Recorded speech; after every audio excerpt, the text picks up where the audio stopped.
Manjeet Krupalani, and I'm the Executive Director of Gateway House, the Indian Council on Global Relations. We're based in Mumbai. Welcome to the Gateway House and Geopolitical Cartographer webinar on From Crisis to Recovery Takeaways from Sri Lanka. The timing could not have been more appropriate given the current conditions both domestically, regionally, and geopolitically. Sri Lanka is an important neighbor for India and serves a critical role as a port center in the Indian Ocean. We have an exciting hour ahead of us. I now request Vishan De Silva, Executive Director of Geopolitical Cartographer, to give the opening remarks. Vishan? Thank you, Manjeet. It's my pleasure to be here and to connect with you and the Gateway House again. Good evening and a warm welcome to you all from Colombo, wherever you may be joining us. My name is Vishan De Silva and I'm the Executive Director of the Geopolitical Cartographer. Thank you to all of you who have joined this webinar titled From Crisis Towards Recovery, Takeaways from Sri Lanka between the Geopolitical Cartographer and the Gateway House of India. The Geopolitical Cartographer, as we know it internally as GC, is a relatively new research foundation formed by and under the patronage of the Honorable Ranil Wickremesinghe, who is currently serving his sixth term as Prime Minister of the Democratic Socialist Republic of Sri Lanka. The GC was incorporated a little over a year ago in Sri Lanka and focuses on the geopolitics, international economics, and maritime affairs of the Indian Ocean, Pacific Ocean, and the connected landmass, which are redrawing the global political order.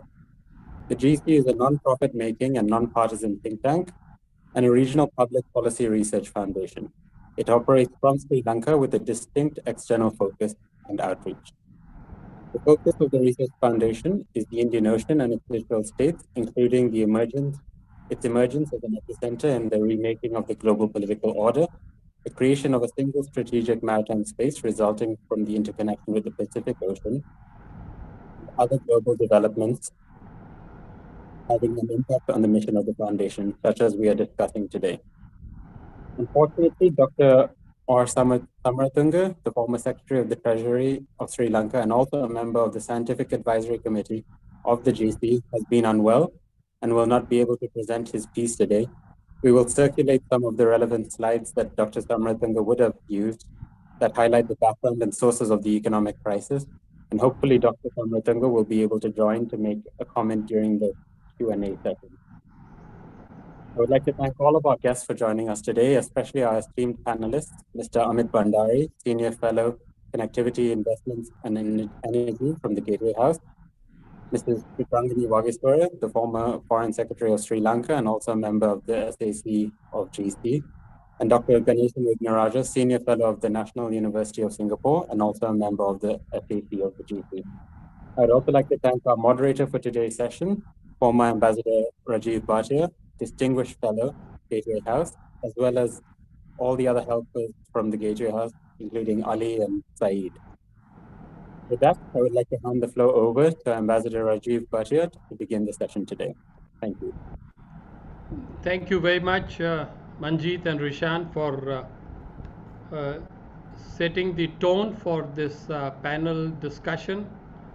It's a privilege and pleasure for me to take part in this panel discussion. I think this is the beginning of a good collaboration between two institutions which are beginning to know each other very well. I'm impressed by the name of the Sri Lankan institution, Geopolitical Cartographer. And of course, as you know, Gateway House comes from the very heart of Mumbai. Obviously, therefore, we can look into the basic issues today rather closely, the situation in Sri Lanka and the takeaways from it. The basic issue that we are trying to first unravel here, as I can see, is the nature of the crisis here in Sri Lanka. I think we need economists, political scientists, diplomats, and also experts in geopolitics to decipher what has been going on and what exactly led to the present situation that has been drawing the serious attention of the media and policymakers. As was mentioned earlier, clearly Sri Lanka is a very important country in South Asia and in the Indian Ocean region. Therefore, what happens there is of interest to the entire region, and therefore there would be a very important angle to look at whether Sri Lanka is content with the responses that it has received from the region in terms of help. Now, in that context, I cannot help pointing out, looking at the diplomatic dimensions, that one country which was very active in Sri Lankan affairs in the recent years has become a bit of an absentee partner these days. So that would be definitely an interesting angle to explore in a objective research-based manner. We are not here doing any politicking. On the other hand, it is a matter of satisfaction and pride for us in India that the government of India has been proactive, a kind of a first responder, and I took note that our friend Vinay Mohan Kawatra, Foreign Secretary, very recently led a high-level team which included the Finance Secretary to the Government of India and the Chief Economic Advisor, and it was wonderful to see the photograph of these three gentlemen sitting with His Excellency the Prime Minister of Sri Lanka and obviously their own counterparts as well, to look as to what really are the next steps that have to be taken. So I only want to say that as already known now, we would be first having an opportunity, each panelist, to speak for about 5 minutes to present their opening remarks, and once the round is over, then I would be putting a question or two to each of them, and thereafter we shall open it to the audience. And since we started about 7 or 8 minutes late, we will still, I think, give 1 full hour for the event. So with this, it is now my great pleasure to invite Dr. Ganeshan Wignaraja, Senior Fellow at the National University of Singapore, who is actually now in Colombo, and so we look forward to hearing him. Dr. Ganeshan. Thank you very much, Ambassador Bhatia, and it's a real pleasure to be at Gateway House. Let me just jump straight in. I'll talk a bit about the crisis from the economics point of view, and I'll try to keep it as brief as I can. I'll give you a very brief sense of the numbers, some story about the explanations, and I want to spend a bit of time on the agenda and China's dilemma before going on to some lessons from Sri Lanka for the other countries that are indebted. Thank you. So in terms of the numbers, as you may all remember, Sri Lanka defaulted on its foreign debt in April 2022, and there was a big rise in debt requirement against very low usable reserves. And contrary to a lot of popular opinion, China accounts for some 10% of our total debt today, rather than 50%, and 50% is owed to capital markets or private creditors. We have seen, a collapse of the economy, as the Prime Minister said, very high inflation. So people talk about this as stagflation, and we've had a big rise in poverty. And Ranil Wickremesinghe assumed power as Prime Minister on the 12th of May, 2022, when the Rajapaksa brothers made a change in the way that they were doing business. Explaining this crisis, I like to think of it in 2 dimensions. One is that we had external events impinging upon our destiny, and the Russia-Ukraine war has been a big factor in this, with rising fuel and food prices. But we also had the economic hit coming from COVID, which has been quite a significant effect, where the economy contracted by 3.6% in 2020. And then we've had these policy missteps by the Mahinda Rajapaksa, Gotabaya Rajapaksa government. They had comprehensive tax cuts, which absorbed which equivalent to some 2% of GDP of Sri Lanka. They overnight banned chemical fertilizers and went to organic fertilizers.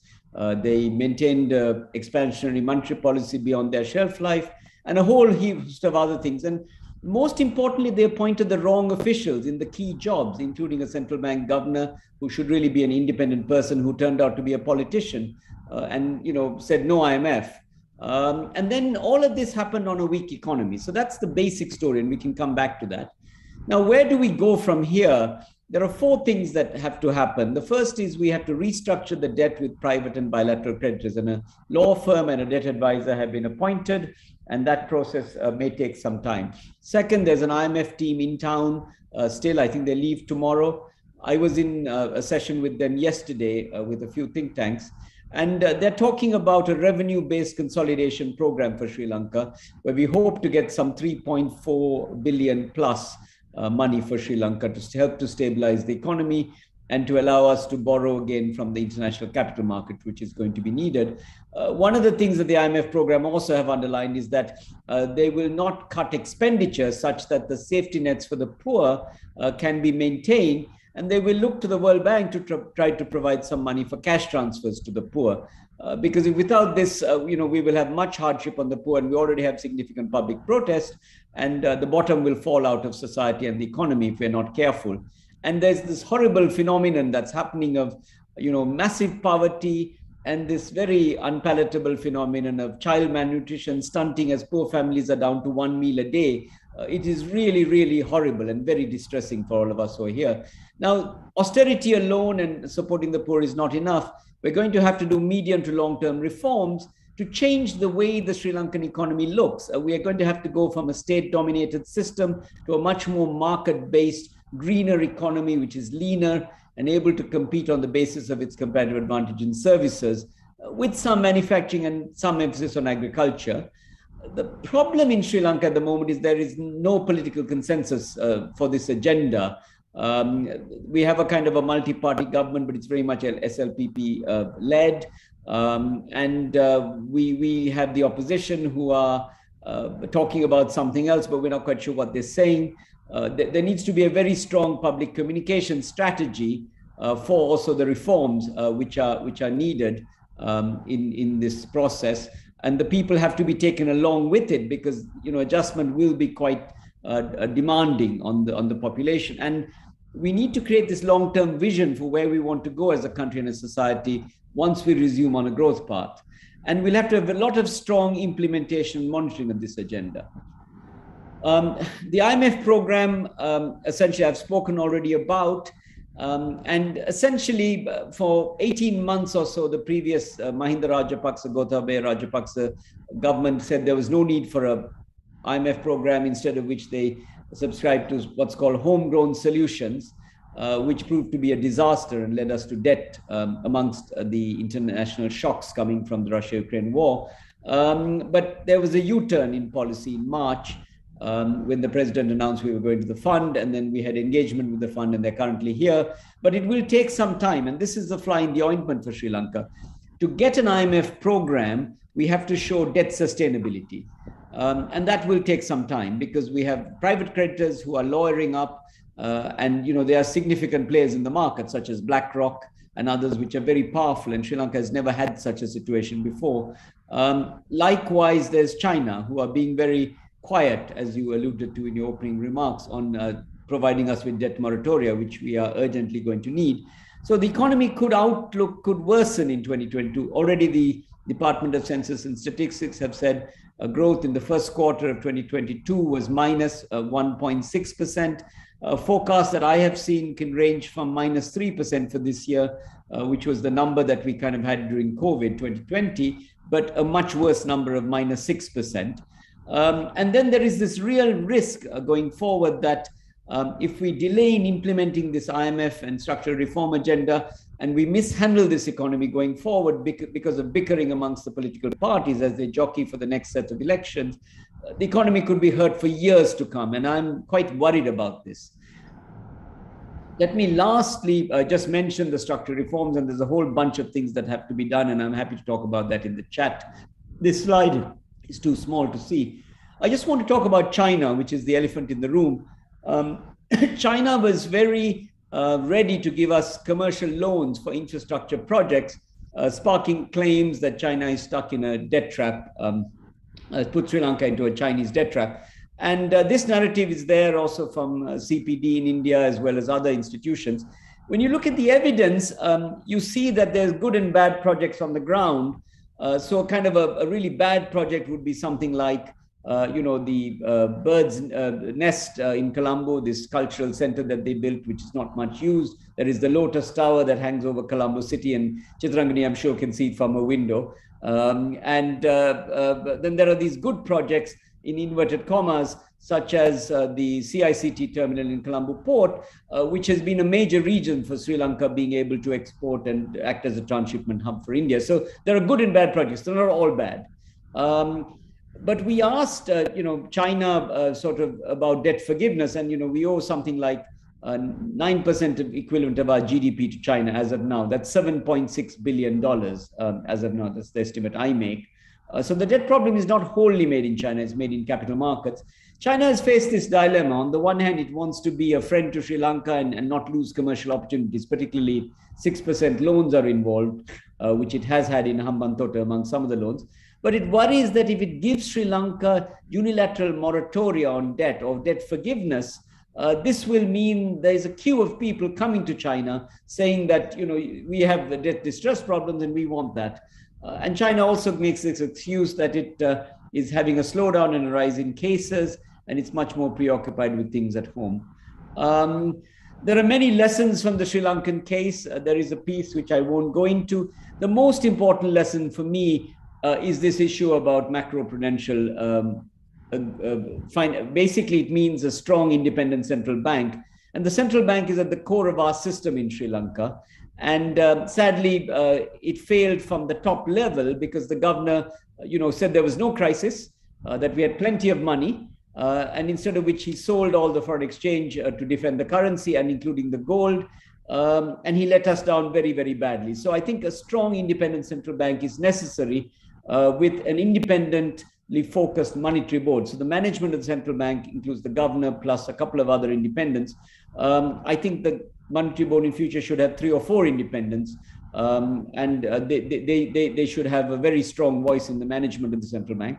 The governor himself or herself should be appointed by the president perhaps, but with a constitutional council with no politicians.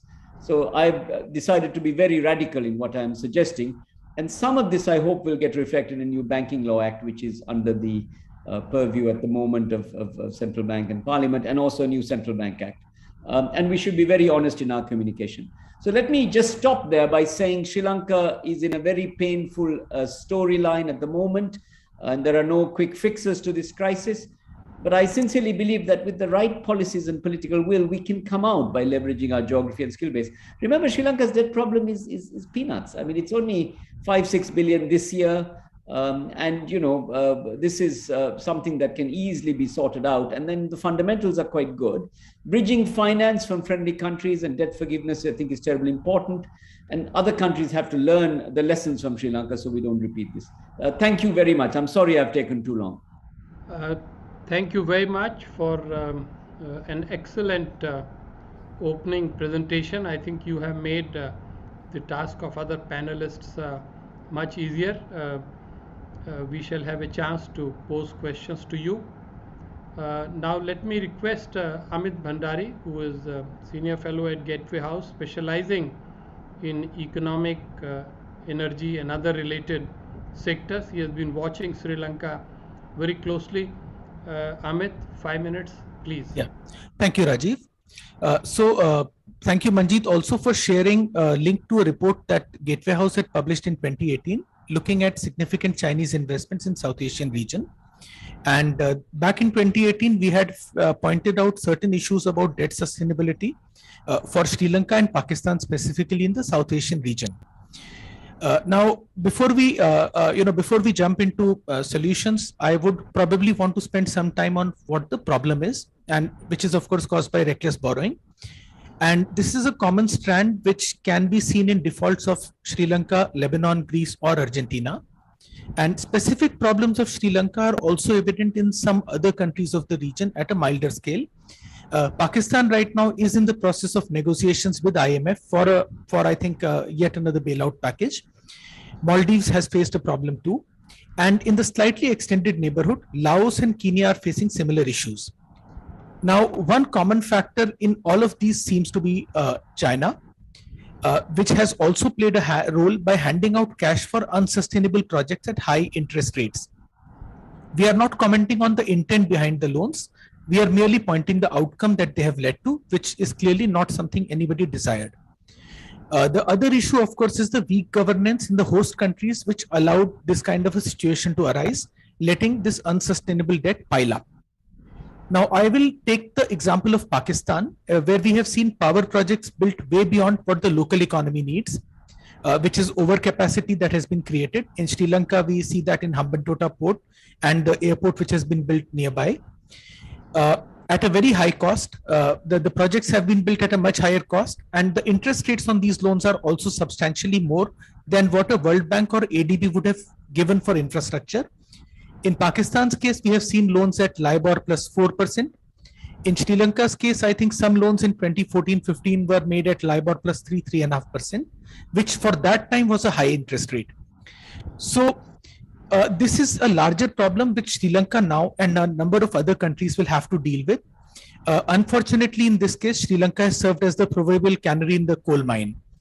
Now, for any way out of the current problems, the debt has to be restructured, as Dr. Wignaraja pointed out, and especially the high interest loans. And unless these problem loans are renegotiated, other lenders will also be reluctant to waive off dues. Now, my view is very strongly that lenders who have been irresponsible also need to take a haircut. This is something which I think Argentina sort of enforced in their last default. And this can also serve as a template for other borrowers in the future. I'm specifically thinking of Pakistan, Laos, and Kenya, which are in a similar issue. The other thing I would like to deal with is the governance from the borrower's side, which led to this kind of a situation. Now, we cannot look into the future and say that 15 or 20 years down the line, a similar concentration of political power will not lead to a similar outcome again. So some safeguards have to be built on public spending. Large projects should either be done by the private sector, and this is something which India is increasingly following for ports, airports, power projects as well. If the government has to get into infrastructure, the funding has to come from multilaterals such as ADB or the World Bank. Now, both of these institutions are a pain to deal with. They impose multiple conditions, but they also ensure that the project is transparent, bribery or corruption is minimal, the project is sustainable, and finally, the interest rates are much lower. So I think ADB or World Bank, whenever they are lending to a sovereign government for infrastructure, the rates are, I think, LIBOR plus 0.25. Now, the other part is, of course, corruption. I saw a report in one of the Sri Lankan newspapers today saying that a large part of some of the unsustainable projects may have been, maybe up to 20%, may have been paid as commissions. Now, if projects are executed without transparency, without competitive bidding, this kind of an outcome can be expected. I mean, this is an expected outcome. So mega projects which can push a country under debt have to be scrutinized more closely. And if the World Bank thinks that a project is unviable, perhaps it should not be done with public money at all. Now, India has had its own experience of going to the IMF in 1992, when we were hit by the first Persian Gulf War, high oil prices, and a fall in inward remittances. And it was a traumatic time. We had to pledge gold to pay for imports. But our economic reforms could be undertaken only because there was a crisis. And I think in Sri Lanka's case, the current crisis could be a chance to push through similar measures, which ensure that this is the country's last trip to the IMF and such a situation does not recur. Thank you, Rajiv. That's all from my side. Thank you, Amit.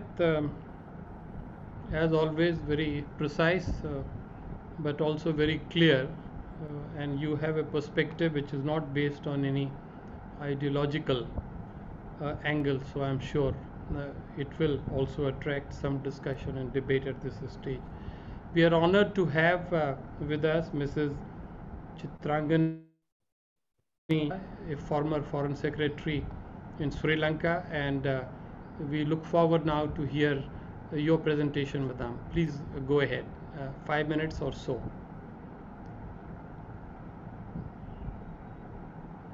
You are mute. You are mute. Thank you Yes. very much. You can hear me well, right? Yes, Okay. yes. Yeah.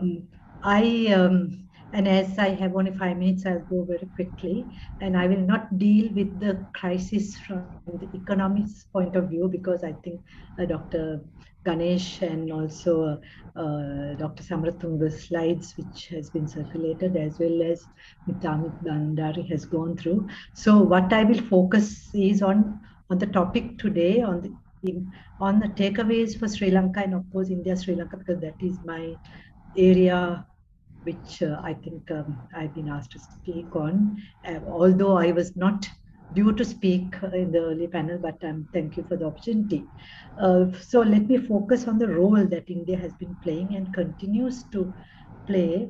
I think India has already granted about $3.5 billion rupees during this crisis last few weeks or months, which I think all of us, all citizens, are very grateful, especially on the energy sector, which is a very critical area for, and also of course the other areas, food and medicine.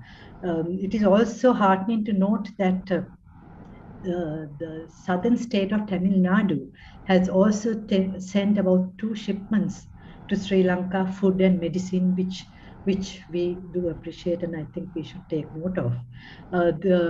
What India has done and how India is standing by us demonstrates, I think, your Prime Minister's neighborhood first policy in action, which is really in solidarity with Sri Lanka. The crisis situation we know, and also all this help that is coming in, as I said, I'm speaking about India, cannot continue and will not continue, and we shouldn't, Sri Lanka should not expect this aid to continue, and we have to look at what needs to be done to have economic stability and of course political stability. So what I wish to state very briefly is what we expect from India, and of course India-Sri Lanka relations on the economic side, and what takeaways for India. I think 3 areas which I can identify. Of course there are many areas, but 3 areas would be investment, trade and tourism.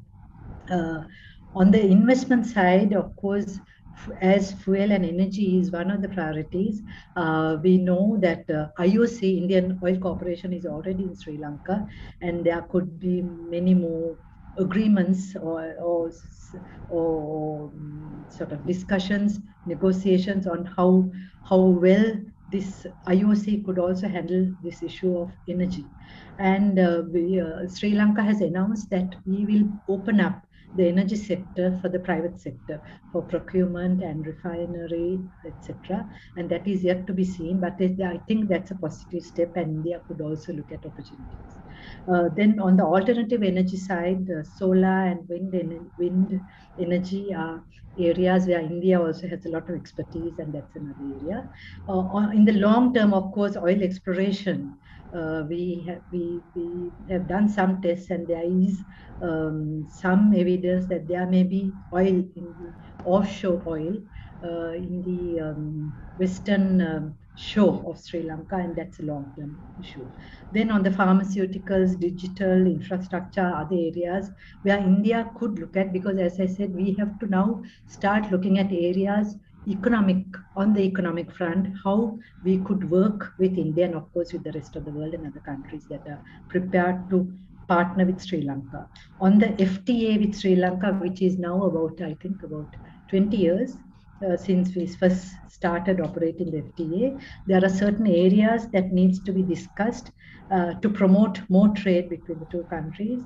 And I know there were certain issues, and we had, I think, quite a few rounds of talks when I was there, 2017, 2018, on the quotas, issue of quotas, quality standards, procedural delays, bureaucratic delays, and also more market access. And that's an area that India India could look at in the long term under the FTA to provide more market access to Sri Lanka. Then, of course, other areas are connectivity. I saw another article in the papers today saying that we want to have maybe cargo transportation opened up between Kankasanture, that is in the north of Sri Lanka, and South India. So that's also another good area. Then tourism, of course, we know that India was sending the highest number of tourists to Sri Lanka. Of course, with the present crisis, there are certain issues and there may be some apprehensions as well. But we know that the tourist board is working on having a plan to have more concessions and privileges, special privileges for the tourists who may visit. Then turning to the political field, because we cannot separate economics with political. Of course, you spoke about the China factor. It is India, it has been said, there are apprehensions being expressed that this move, India's aid is a move to counter China's presence in Sri Lanka. But we don't think so, because for us, for Sri Lanka, we will work with India and China and any other country that will help Sri Lanka, especially in this critical juncture. And then on India, we know that India's foreign policy, strategic autonomy is very important, and that could be seen these days with India expressing, especially the Foreign Affairs, External Affairs Minister Jaishankar expressing many views on the Russia-Ukraine issue, very independent, we're taking an independent stand. And that shows that India is emerging as a regional power. And that would also have ramifications with the Indo-Pacific issues and on the crisis. And also we are thankful to the Finance Minister, Mrs. Sitaraman, who we are with the IMF, and I know she has spoken in support of Sri Lanka at the IMF talks, and that is also something which India could continue to support. And Sri Lanka has been also talking about a credit aid conference to be convened with India, China, and Japan, and maybe some other countries as well, which would help Sri Lanka to get over this very, very critical juncture in Sri Lanka. While speaking to the IMF, we need the assistance, support, and solidarity of many countries as possible. So to conclude, I wish to say that, as I said, we need the assistance, the understanding, and the goodwill to stabilize our economy. And I'm sure we could get over this crisis, but it might take a little time. And also, it has been said that a crisis creates opportunities. And who knows, this may be a turning point in new thinking. Thank you. Thank you very much for very insightful remarks, and we are grateful that you focused on the India dimension of this entire story. Dear friends, this is the time when, while waiting for questions from the audience, I would like to put some specific questions to the panelists, at least one or two rounds, and then if meanwhile have somebody question, welcome to raise the hand or send in the chat box, and we'll find a way to come to your question. Let me follow the same order and go to Dr. Ganeshan first. You of course made a very balanced and very calibrated presentation on the genesis of the crisis, the way it unfolded, the impact, and then the way out. It sounds a very balanced view. Let me, however, focus on the political dimensions, and perhaps we can be a little more candid, since this is the think tank situation here. The perception in India is that the present Prime Minister Ranil Wickremesinghe has been doing an excellent job.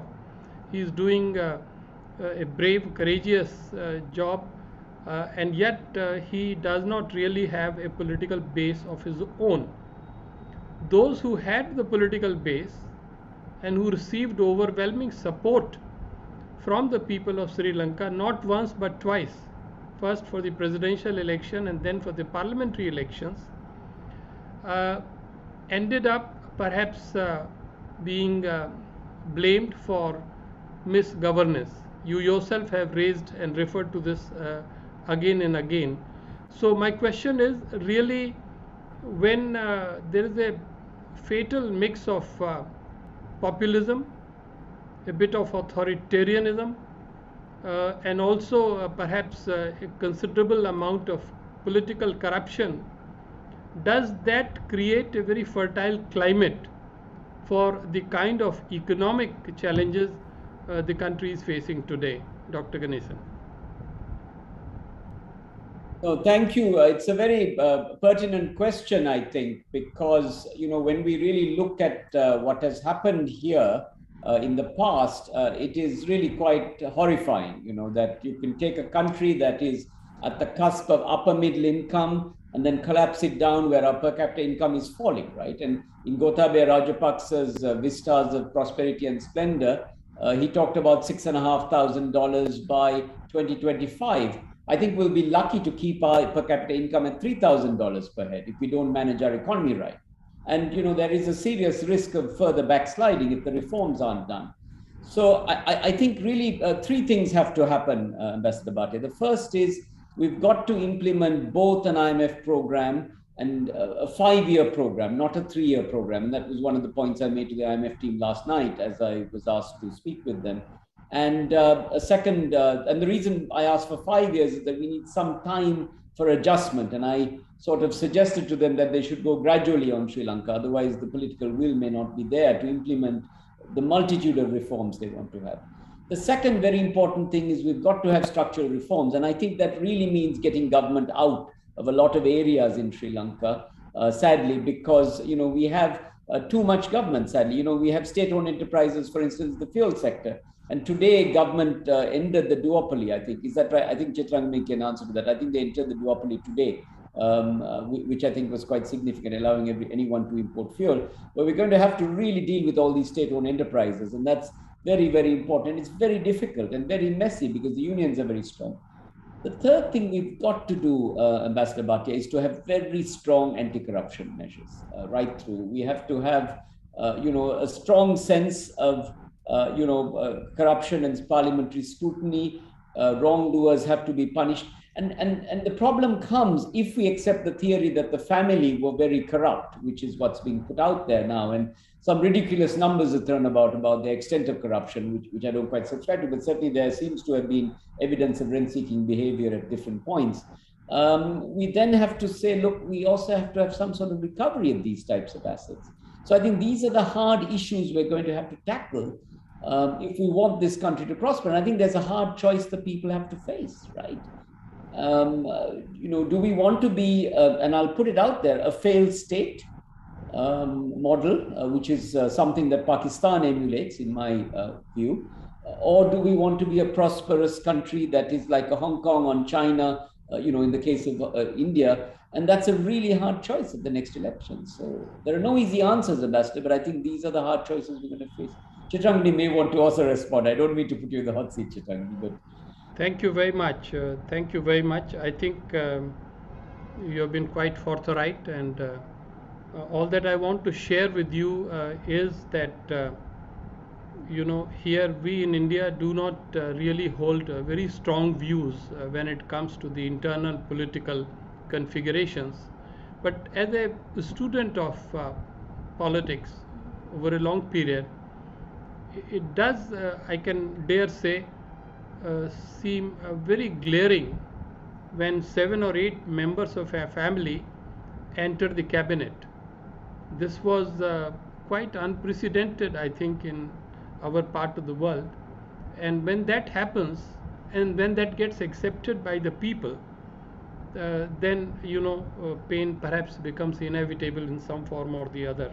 Let me turn to Amit and ask a question about the economic side of the crisis. You have heard Dr. Ganeshan explaining his diagnosis. the genesis, the recent developments, his suggestions for the way out. So first of all, do you agree with him, or do you feel that there is some other way, or a kind of a mixed way to try to get out of this crisis? And there is a second related question which concerns China. While you have emphasized even today in your intervention how China wrongly connected to Sri Lanka and how therefore China must take certain steps, generally there is a broader view that this is not a crisis created by China, but it certainly has been contributed to by China if we look at the background of this entire episode. I wrote somewhere saying that Hambantota has become a metaphor of how a big state should not connect with a small state. So could you, Amit, please respond to both the issues here? So Rajiv, one, that China is not solely to blame. That was not the intent. But it was a significant contributor is something I would like to highlight. So we recently went through budgetary documents which were given out by Pakistani government, their latest union budget. So they have debts which come under 2 or 3 heads. One head is bilateral loans which are directly coming from China. The second was commercial bank loans, some of which were Chinese, some of which were not Chinese, some of which were Western. But Chinese banks were almost entirely owned by the state. So I do not know whether it is a good idea to keep the commercial lending in a separate basket if it is coming from a state-owned enterprise. And there was yet another head, I think China's state-owned foreign exchange manager who had put some money again in Pakistan. Now, the other comparison we did was on interest rates. So China owes roughly the same amounts to World Bank and to Chinese bilateral loans. But the interest payouts on the Chinese loans were, I think, 4 or 5x of what it was for the World Bank. So, I mean, it is not just the absolute amount of loans, but also the interest rate which matters. And when we were working on our study in 2018, we had a very hard time finding clear information on the terms and conditions on which loans were made. Whenever we do not see transparency, usually the tendency is to suspect that there is something fishy which is going on. Hambantota port again is something which we followed for several months some time back, and we found that it was getting grand total of, I think, 1 vessel every week, I think, or one vessel every week. So for a port of that size, this was clearly a overkill, if I can use the term. So that is one part. I think there has been a contributory role which has been played. Probably not enough thought went into creation of projects, creation of proper viable projects, and probably a World Bank driven project would have been a much better option for the country than, in case of China, there is an issue that there is a leader, the leader has a vision, and everyone is trying to execute that vision the best they see fit. And a lot of things get the short shrift in those kind of circumstances. I'm referring, of course, to the Belt and Road project. So I would suggest that a multilateral route will be better for Sri Lanka. The other part is I would again like to touch upon an issue raised by Dr. Wignaraja, that we will probably have to live with a certain amount of corruption, and the point that you raised of family politics happening in our part of the world, that is something which will probably not change. What we can try and introduce is certain safeguards which ensure that you cannot create trouble beyond a certain point. That any project which is so having a large project mandatorily funded by a multilateral can be one such step. In India, we had a similar experience in the 1990s with the Dabhol Power project, completely non-transparent. And I mean, the hidden terms and conditions were appalling. Luckily for us, Enron went bankrupt and it could not enforce those conditions in India. But it was a very bad project. We haven't seen a recurrence of that. So that is an experience again which Sri Lanka and other countries of the region will also have to learn from. How to not have a Dabhol Part 2 or Hambantota Part 2, if I can use the term. Thank you very much. Thank you, Amit. You have been very clear. Madam Chitranganee, I have a question for you.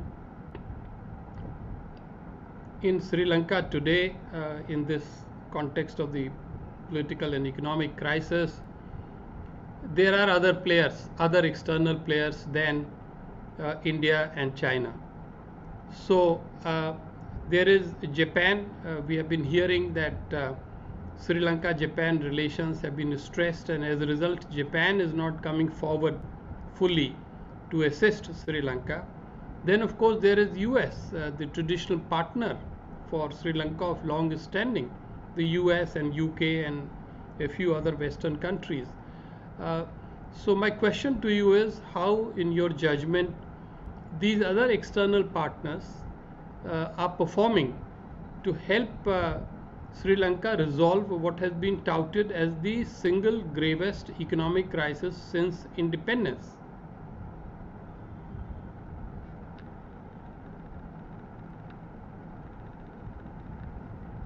Okay, thank you. Yeah, of course, you're looking at the present status of what's going on and what is happening in Sri Lanka, and of course, countries that are engaging with Sri Lanka. Well, about the countries that you mentioned, and of course, many more others, the ASEAN, because we follow a non-aligned policy and we are friends with all the countries. What is happening is, I think, of course, I think US has promised or pledged some sort of some millions, not a very big amount in present terms, also to help Sri Lanka at this juncture. What the feeling is that these countries are sort of still assessing as to what is going on, what is happening, and what happened. Of course, Dr. Wignaraja spoke about the wrong decisions, mistakes that have been made, corruption, all those issues. So I think what they are waiting for, or what they are watching, is mainly political stability. It is an economic problem, but there has to be political stability. And questions are being asked about, of course, now there is a big cry for the president to resign. Then the prime minister was appointed, and there is a new cabinet of ministers. The people still, to be very frank, people may have questions about the new cabinet. Some of the ministers who have corruption charges have not been appointed as cabinet ministers, but the political, because now the new prime minister was appointed 2 weeks ago. So they are watching the political stability, I think, really come forward. And even within the parliament, still the opposition, some of the parties are all divided, and within parties there are divisions. So we haven't, I think, to a certain extent, in parliament also got our act together. The opposition moved out the last week when some discussions were to take place. So I think the main fact that we need now is to convince the world that we are moving towards political stability. I think that is the main issue that is holding back some of the countries. Thank you very much. Clearly, the conclusion from what you have said is that some of these partners are kind of bidding their time. And if I may share with you an insight which I receive from time to time by talking to the powers that be here in Delhi, I think while India is helping in terms of advancing the Sri Lankan cause, I think your diplomatic machine probably will have to work a bit harder on some of these other partners, because you remember when the Quad summit was taking place in Tokyo, there was a strong expectation that Quad partners will discuss the Sri Lanka situation and perhaps come out with a package of support. That did not happen. Of course, nobody expected that the issue would be discussed in G7 summit, which ended yesterday. But I think it's very important, given Sri Lanka's very significant role in the region and on the global stage, to keep that in mind. Let me turn to Dr. Ganeshan. I don't see any question, but I'm very happy to produce a few more questions. So Dr. Ganeshan, here, I think I invite now your attention to India's role. You said yourself that, the money needed to support Sri Lanka in the interim is peanuts, $6 billion. Now, what is the perception in Sri Lanka about India's role? Has India done enough? $3.5 billion, and we keep hearing more money probably will come in the pipeline. So not just the quantum, but what is the perception at the level of intelligentsia? Is India doing enough? Is India doing it with some expectations, if not some conditions? Is it that Sri Lanka is turning to India now because it has very few options, but later we can again go back to the traditional sense of insecurity that gets bred when we deal with a small and a big country in size? How do you look honestly and candidly India's role, and if you have any advice for India, because I'm sure this program will be listened to by the policy makers as well. If you have any advice, this is a good occasion to share it, sir. Thank you very much, Ambassador Bhatia. As always, a very sharp and pertinent question. Look, I think India coming in as a first responder to Sri Lanka, and I'm sure Chitranganee will agree with me, has been greatly appreciated by the population. India really was the country that came in, with food, with fuel, and also with cash. And I think that was very useful. And the cash came with the RBI swaps, if you remember, under the SARC arrangement, then there was a bilateral swap. So India has been there, and I think that is greatly appreciated now by Sri Lanka, and we realize that China can be a fair weather friend, and that is, turning clearly in my mind as something that I'm looking at very carefully. They are very happy to give us support when it's at 6%, but they're unhappy to give us support when Sri Lanka seems to be in this kind of trouble, in the sense that they have not given us debt moratoria or forgiveness. And I think that is the first thing we would expect. And they've given this in many African countries. And I'm, as a Sri Lankan, I'm very concerned about, the way in which this is playing out. But as far as India is concerned, I think people of Sri Lanka are broadly understanding. Now, there is one question, though, about the emergency aid, and I'll come to the broader question.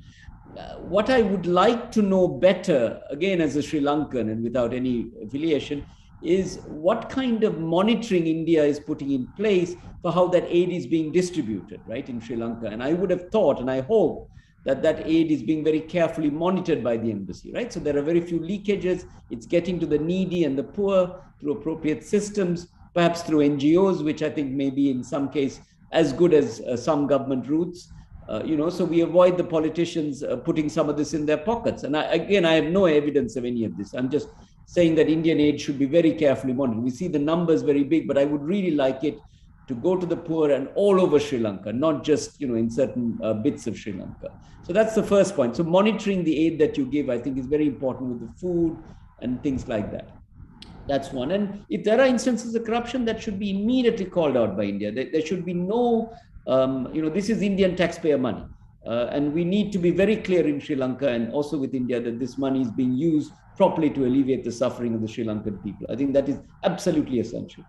The second bit, I think, and this I look as a development economist, right? So this 6 billion I talked about for this year, I think is very useful because we need about $500 million a month to keep Sri Lanka afloat in the sense of being able to do essential inputs. That's the back of the envelope number I've done. I'm not talking about any investment. I'm not talking about anything fancy. I'm talking about food, fuel, etc. $500 million a month with the export numbers we may generate and the few tourists who may come if we can get our act together, right?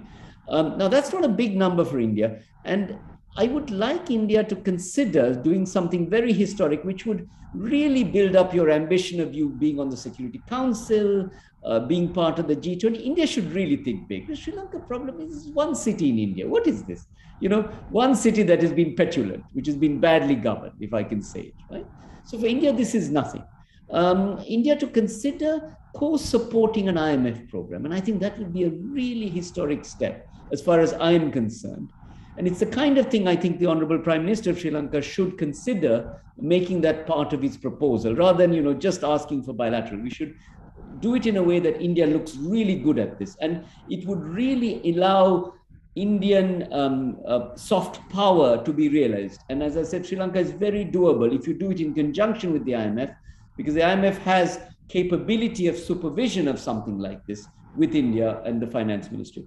The third point I want to make is this is a very good opportunity to what Chitranganee was saying, is to really build this trade investment nexus, right? So Sri Lanka needs help today.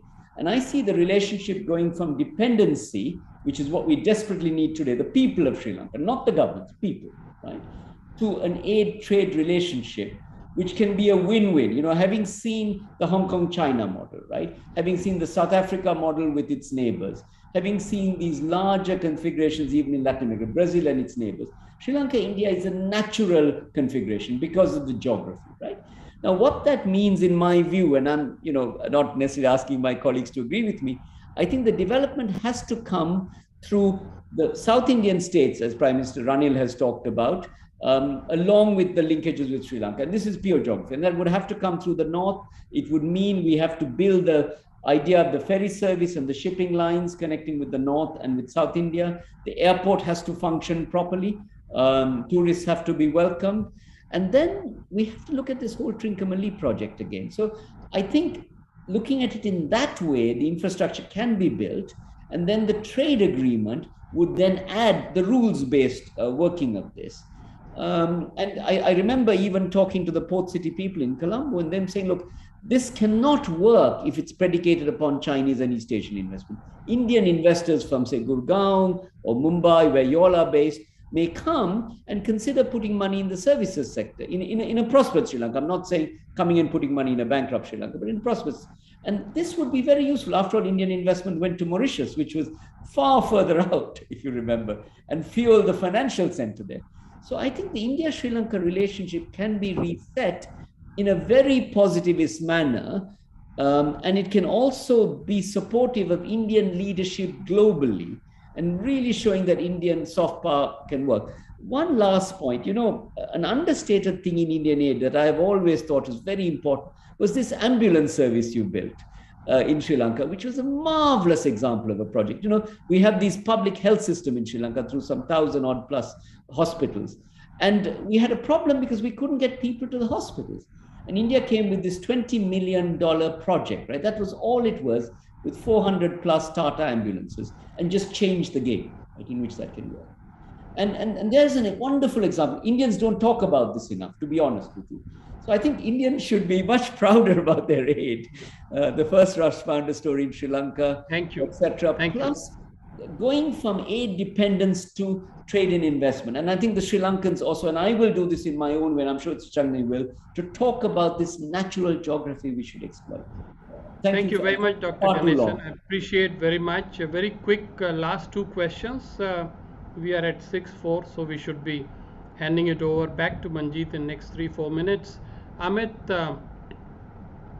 I think there was reference to 1991. P.V. Narasimha Rao and his finance minister, Dr. Manmohan Singh, pulled India out of the gravest economic crisis back in 1991. I have a great respect and regard for the Prime Minister of Sri Lanka, Ranil Wickremesinghe. I dealt with him and interacted with him 30 years back when I was handling India-Sri Lanka relations. In terms of your knowledge and understanding of history, do you feel that Ranil can be the P.V. Narasimha Rao of Sri Lanka today? And while you are answering that, please also answer Dr. Ganeshan, how at a time when we are discussing Sri Lankan economy being in ICU, how do we encourage and motivate Indian investors to step up their presence in Sri Lanka? Okay, Rajiv, I think I get the tough questions always.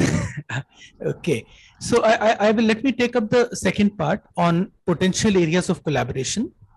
Now, one common strand that we saw in many of the South Asian countries, problematic projects, was essentially power sector projects.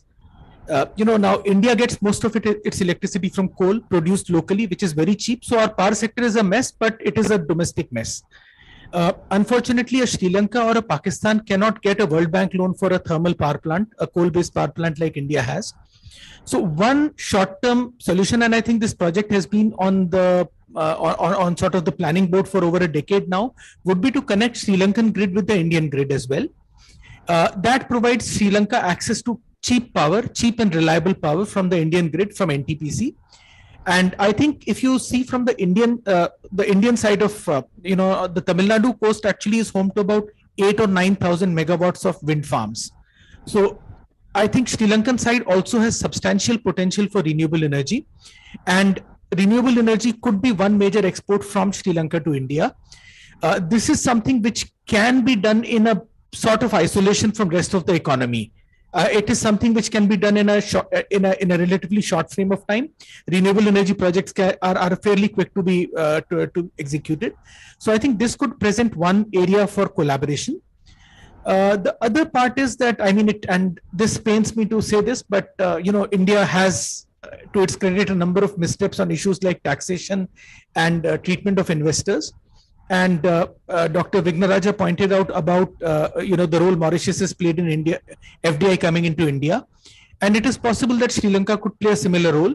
Now there is a big there is a major issue going on in India about taxation of cryptocurrency ownership, and how gains and losses will be taxed. So there is potential for certain kind of exotic financial products, if I can call them, in Sri Lanka, which are targeting Indian investors, so that is again a possibility.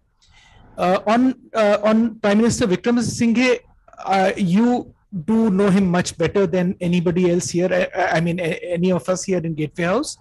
But I think at this point of time, what other option does he have but to be the Narasimha Rao of Sri Lanka?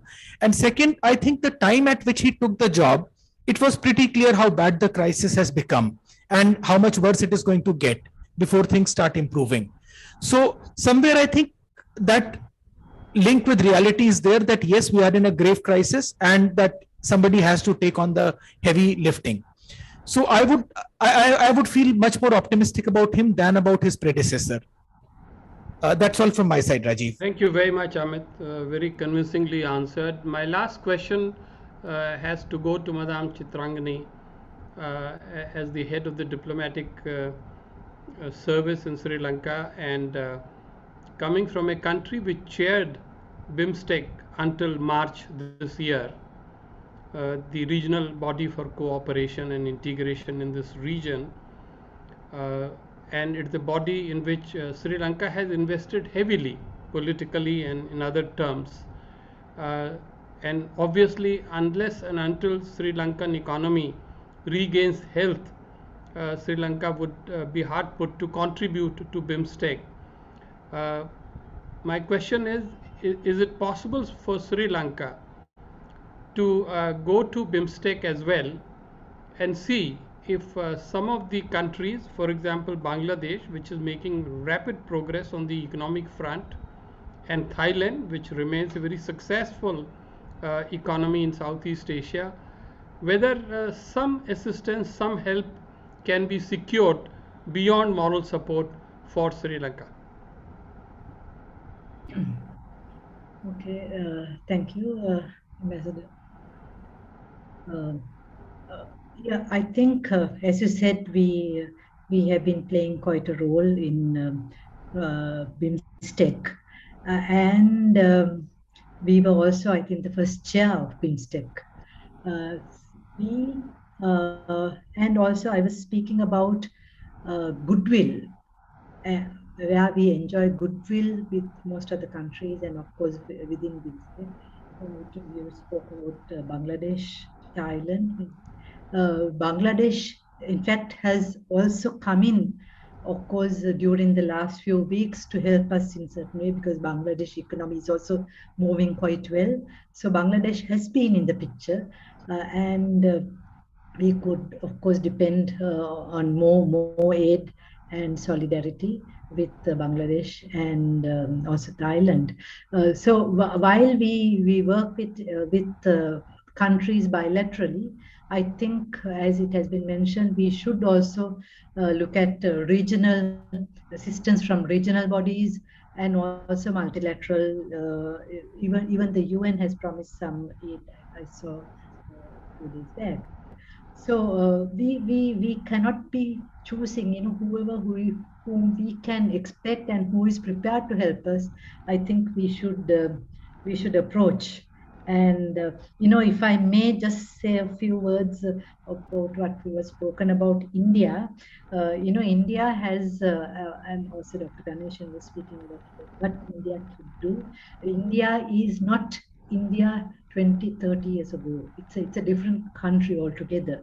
That is what I experienced also in 2017, 2018. So India, with this regional status, regional leadership status that is emerging, India could, because I mean, even as I spoke, the countries, when India takes a stand, very self-confident stand, even not considering the developed countries, say the USA. If you're talking about Quad, despite being a Quad member, India didn't vote with the Quad on the Russia-Ukraine issue.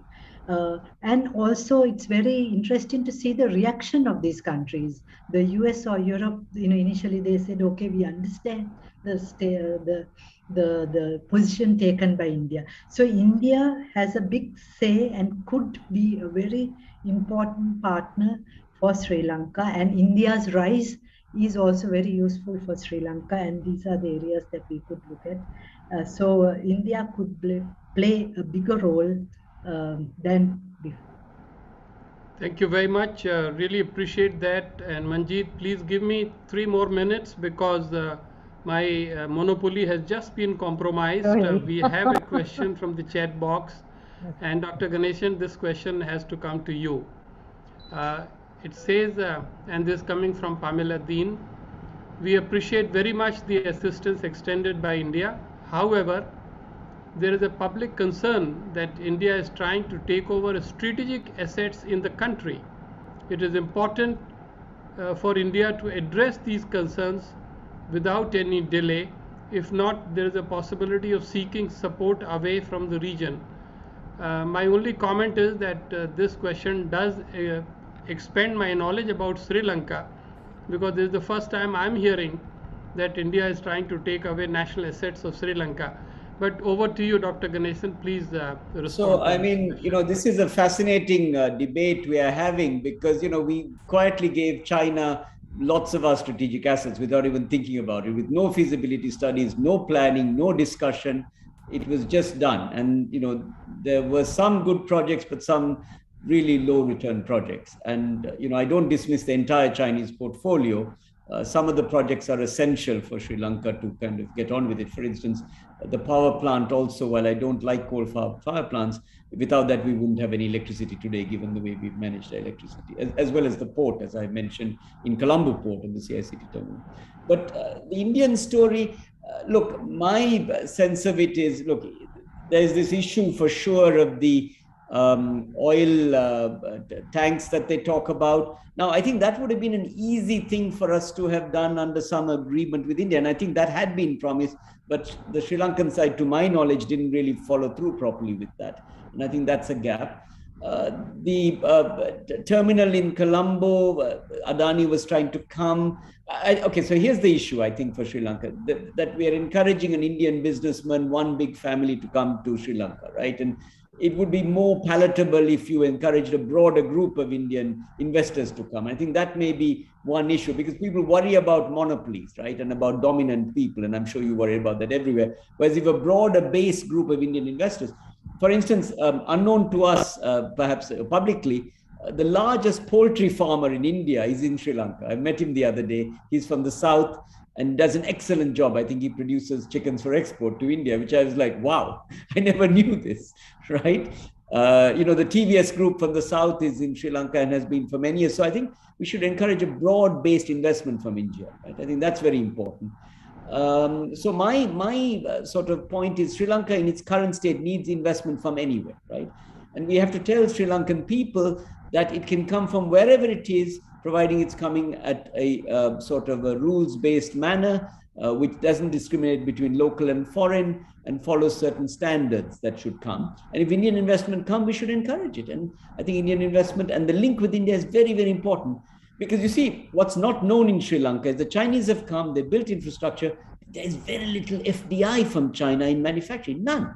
And that tells you how the Chinese have perceived Sri Lanka, right? They have not invested in manufacturing in this country, nor have they invested very much in services, but they've invested on 6% rates for infrastructure loans. The port city, though, is the exception where they've taken an investment risk. So my answer would be we have to be accepting of investment from wherever, and we have to explain that to Sri Lankans that we really are in a situation where we need FDI from everywhere to encourage our growth. That's what I would say. That is a very good takeaway from this deep discussion. Investment from anywhere into Sri Lanka should be acceptable to Sri Lankans, naturally under acceptable terms and conditions. My last thought, India had two saviors in the hour of its need. P.V. Narasimha Rao, Prime Minister, Dr. Manmohan Singh, Finance Minister. Prime Minister Ranil combines the two positions today, but he faces the same challenge. He would not have time, although he would have known both these personalities, but he would not have time these days to learn more about them. I think it is incumbent on Indian scholars and also perhaps Sri Lankan scholars to study that period and the contribution by these two legendary Indian leaders and see if there is some takeaway, some conclusion that might apply to the Sri Lankan situation. I offer this thought humbly, not in any fashion as the elder brother and much less as the big brother. Thank you, dear friends. Thank you very much for your attention. And I'm now very happy to request Manjeet Karplani, our Executive Director, to make the concluding observations at this event. You are muted. Thank you, Rajiv. You have actually, you and the panelists have done an excellent job, and the best outcome has been a positive outcome about the potential for Sri Lanka's turnaround and the potential investments for countries like India and others in this marvelous country that is to our south. I won't take anybody else's time, but we will have an outcome document from this discussion, and we'll be sure to send it out to all of you. We request you, especially our panelists, to give us your comments so that we can really put this out in the public realm and